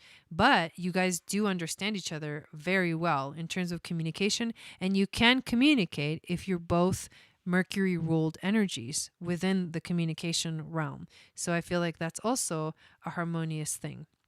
Let me see what else stands out here. So we looked at Sun, Moon, Venus, Mars, Mercury. Let's look at the nodes. So you have North Node Capricorn, South Node Cancer. He has North Node Aquarius, South Node Leo. So this is interesting. You're actually here not to focus on home and family. You're actually here to focus on career and your life path, and to be more of like a breadwinner than a homemaker. That's just in general. When you don't focus on your career, when you focus too much on like things like home and family and the theme of like marriage and stuff like that, that's actually a karmic, you're stuck in a karmic thing. Because what you really want to be focusing on is moving forward, and where is your ambition going? What are you ambitious about? What do you want to create? The comfort zone, your moon is here too. So your comfort zone is to like get attached, but you need to unattach. And that's going to be a challenging thing, because the South Node in Cancer feels like this is what you're used to and what you're comfortable with, but you need to go outside of the comfort zone. So you need to focus a little more on your career and on your life path and where you're going. What are your goals for your future? You'll see that when you focus on your goals for the future, you are much more able to probably like the stuff about home and family and marriage will get taken care of. Like it'll work itself out because you're focusing on the thing that you're supposed to focus on.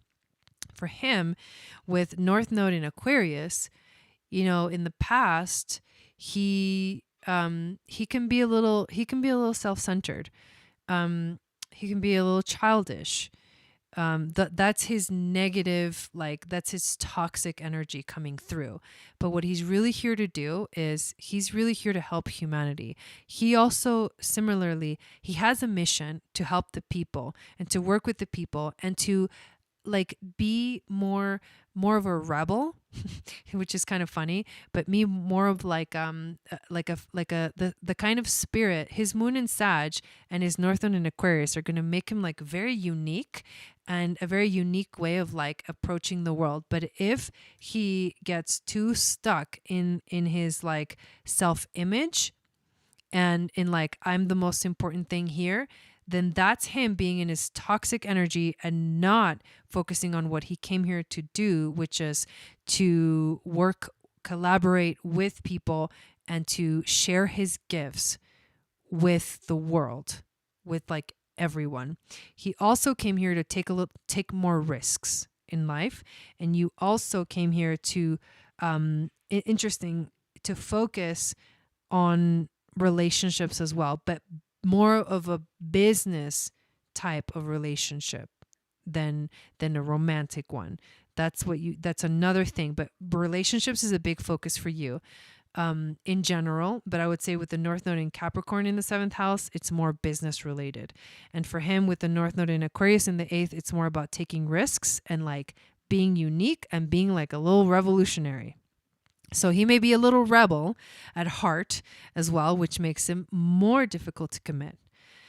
So I'm going to stop right there, but that kind of should give you a lot. I feel like there's a lot of harmonious alignments between the two of you. You're going through your Saturn return. He went through it last year. And that was probably a really difficult Saturn return, because Saturn in Capricorn for him conjunct Saturn and Pluto that conjuncted in January of 2020 was like right on his Saturn. He's gone through a gnarly transit. He may be a completely different person as opposed to what he used to be. So you may not recognize him after that kind of Saturn return. You'll have to relearn what he's all about, what's important to him. and what his goals and ambitions are. And for you, you're going through your Saturn return this year. So you're going through some big changes. And you'll notice too, once you're both done with the Saturn return, you'll have a different perspective on life in general. And what you'll get is a bigger and wider understanding of everything that's happening and why it's happened the way that it's happened.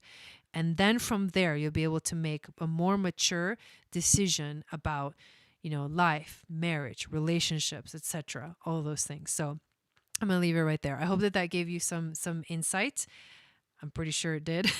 But again, thank you so much. And there you go. Maybe more than you were expecting.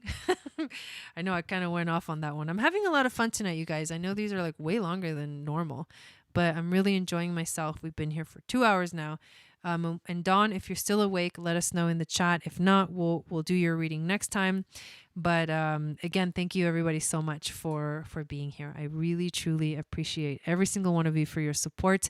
Make sure you join us, our social media. I have a group called Channel for Grace Starseed Soul Tribe on MeWe. And I also have a Telegram page called @Channel for Grace.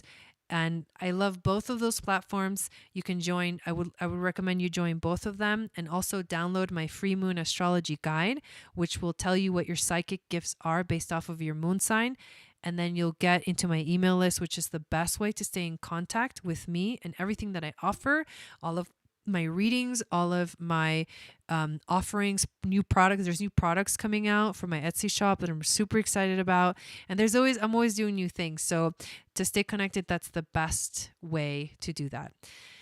So I'm not sure. Let's see, 8, 9, 10, 11. It's 11 p.m. for Dawn right now. She may have already fallen asleep. But I'm going to wait a couple more minutes. If there's any questions anyone has in general about anything going on the channel, please let me know. And otherwise, we will complete our journey tonight. Thank you, Wendy, for posting that up. It is kind of nice to be back in Pacific time. Or I guess, yeah, right now we're connected to Pacific time. Arizona is on the same time as Pacific. So it's kind of nice to be there. It's kind of cool that it switches too. I actually kind of like it. It's like keeps you on your toes. But anyways, I have a feeling that Dawn may have fallen asleep. So I'm just going to call it, and I'm going to say that we'll do your question next time. Okay, Dawn? You just have to remind me that I'll have it written down, but you'll remind me the next time we go live. It'll be next Friday evening. So thank you everyone so much for being here tonight. For everyone that got a reading, I'm leaving this video up so you can come and watch the replay afterwards. Feel free to timestamp your own reading so you can always come back to it. And again, thank you for your support. I really appreciate you guys, and I will be back very, very soon to do some more videos and some more content. Satnam.